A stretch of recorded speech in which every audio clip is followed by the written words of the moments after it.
waan xasuustaa soddon iyo waxaa liiga siiyey 5,000 oo lacagta Ethiopia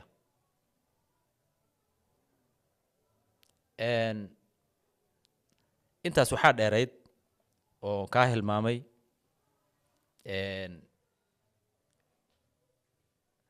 baashii baan dhinacna u dhaqaajin waayey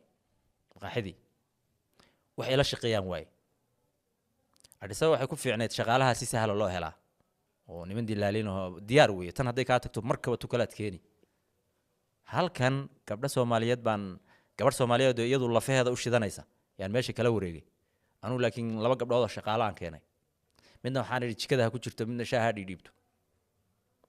maalin mid baa la waayaa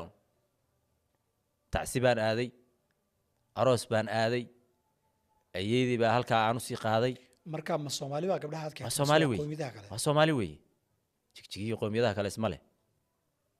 gabdhihii baan ku rafaaday usbuuc walba maqaaxideedu ugu yaraan 3 cisho bay xidhnaataa weegi maalinba mid baa la waayaa mid kale markaad mid bedesheed mid kale keentaba tu walba sidii gurigooda shaah looga karinay u karin dhadhankii baa isbedelay shaahigi meel loogu soo hagaago male ma fadhiyaba kaaga daranta maqaaxi shaaheeduna fadhiyo ninkii lahaana u dhex taagan yahay oo nin caana uu leeyahay baa garabka igu hayso cuqdad baan halkaana ka qaaday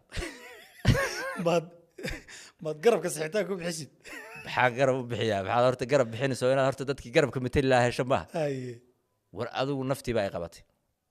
maqaaxideedii board baan ku dhajiyey maqaaxida shaaha iyo bunka ee barjoog baa la dhihi jiray sax dadkeenu inta badan boorasha ma akhriyaan maqaaxidii saaxiibkay oo dariskayga ah dadku intay ka bataan oo maasha Allah macaamiil buu lahaa ee ay soo burqadaan bay iyagoo shaahoodii wato gadaal ii soo geli markaasay kuraasteedii ku fadhiisan markaasaan ordee bal dadkan si iga dhe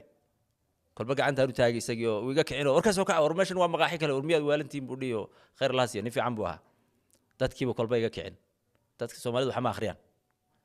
dadkii baan isku rafaadnay waxa laga yaabaa intaan dad macaamiil oo ii fadhiya chipsi iyo sambusi iyo waxintaan siiyo oo la dhaho shaahi baa soo kacahaya digsi weeyina shaaha intaan kariyo marka u dambeysay caanaha lagu dari lahaa gabadha ii shaqeysay inay caana dhanaan shuqsiiso